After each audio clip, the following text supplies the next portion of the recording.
What is going on, everyone, and welcome back to more Black Desert. So today I wanted to talk to you about the end of the season checklist. As you guys know, the spring season ends in 3 days, and I assume most of you guys have early graduated already and everything is done. But just in case any of you haven't already, just know that the end of the season is soon, and items will be deleted if you don't do it already. That's why you've been seeing like announcements in game of using various things. So what I wanted to do was make a little checklist of like 5 or 6 different things that you should do before the end of the season. One being finishing the season pass. This was actually my tag, or not tag, but the the Fugar's timepiece character. So yeah, one, to finish the season pass, here's what you got to do. First, you talk to Fugar, and then he'll send you to this house behind, all the way in the back. And this is how you actually graduate the season. So you talk to this one NPC, all the way in the back of here, Layla.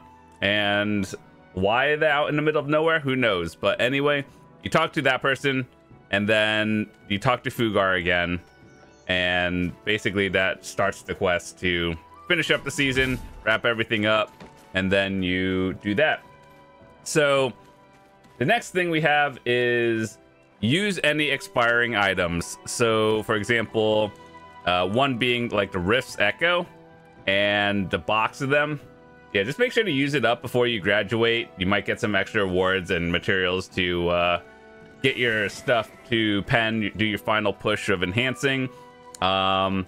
There's also some season stuff that I don't know if I have, but like, you know, there's the season fishing rewards and the season things you turn into. This NPC over here, one of these two, where you just turn into season rewards. I think the best things to get are probably the weapon exchange coupons, and then like the memory frags and or the tier 8 horse if you don't have it already, or just Capra stones. You can actually watch my season to see what I've chosen, but generally the highest ticket rewards, the big fail stack ones, are the most important ones.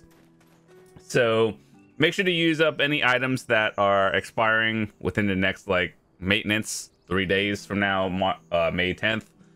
And yeah, so as you guys know, here's the big thing: exchanging Tuvala gear to boss gear. Now, the higher you get it, the better the reward will be. So, for example, if all your gear is at Pen or Tuvala Pen, that exchanges for Tet Tuvala or Tet boss gear, like these things. And you get to pick. So basically, when you talk to Fugar, he lets you exchange all your Tuvala gear into usable after season. So that means you can keep them as boss alts, or if you're a new player, basically Tet boss gear is the equivalent of Pen Tuvala, so your stats aren't going down. It's just you can't upgrade Tuvala any further, so that's why people want to exchange it into boss gear and then click that into Pen, and then that's gear gains. So yeah, once you talk to Fugar, he'll give you a lot of items, like a little chest you open up, and you'll see these like ceiling stones or whatever, and basically that allows you to make your Tuvala gear from your seasonal character into usable gear after seasons. So that's good, and make sure to do that. You want to exchange your gear at Pen for Tuvala to make sure you get the highest quality reward. So like if you have a Tet Tuvala and you exchange it, you would get like a tri-boss gear. If you have a Pen Tuvala, you get a Tet. So you see, it's just one less step you have to do in the enhancing process later on. And enhancing Tuvala is significantly easier than enhancing boss gear. Trust me on that. So you want to make sure to exchange anything you can at Pen. So try to get it there as fast as possible. Even if there are 3 days left, you can still finish it. And make sure to get the end of the season reward. So a lot of people forget about this thing. It's the season special gift.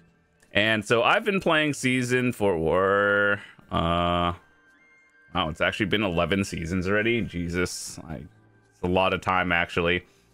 So I wanted to talk about what items you should pick. Obviously, you should pick the Kaposha earrings or accessories first, but here's the order that I would pick it, assuming you are new to the game. So get the Kaposha necklace first, because that one gives you the most AP, and the higher your AP, the better grind spots you'll be able to do, and you get to try new spots. So higher AP is better. So starting with the necklace, if you're first timer, and then second, I would probably pick either the belt or the ring. Now, the ring you actually get a lot of, because you know the season or character rewards. So like when you get level 61, 62, and all that stuff, 63 and so on, you get more. Plus you can make the Kaposha stuff so you can enhance it. So I would pick one ring, the Pen Kaposha first, because you would be doing the Jatina quest for your accessory second, and then getting another ring. So I do believe this gives like the most value for AP technically. I mean, you can't sell these, but like if you were to buy it off the market, that would be the most expensive in terms of your first pen accessory upgrade. So get the Pen Kaposha ring first, or well, second. You get the necklace first, ring or belt second, and third. And then the earring would be your last one, because earrings are usually the last piece you upgrade, even when you're like an end game player, because there are a lot more options and they give like the least amount of stats, but it's also the more expensive one. So usually the general rule of how do I upgrade is what gives you the most stats for the least amount of silver. And so that's how I go about looking at it, and try to be efficient with your silver. So assuming you have all the accessories and you're wondering, okay, so what do I do now? I would personally pick the Perilla's Star, because I think that one is pretty good. And I don't know if they still have it, but they have the Trent's tier. I don't know if you can still get it through season, but it's basically this thing. And they gave it through one of the seasons, and it's like a life stone, or like a life skill alchemy stone. That's why we call it life stones. But yeah, this one is pretty good. To be honest, if you can still get the Trent's tier somehow, I would definitely pick this one up.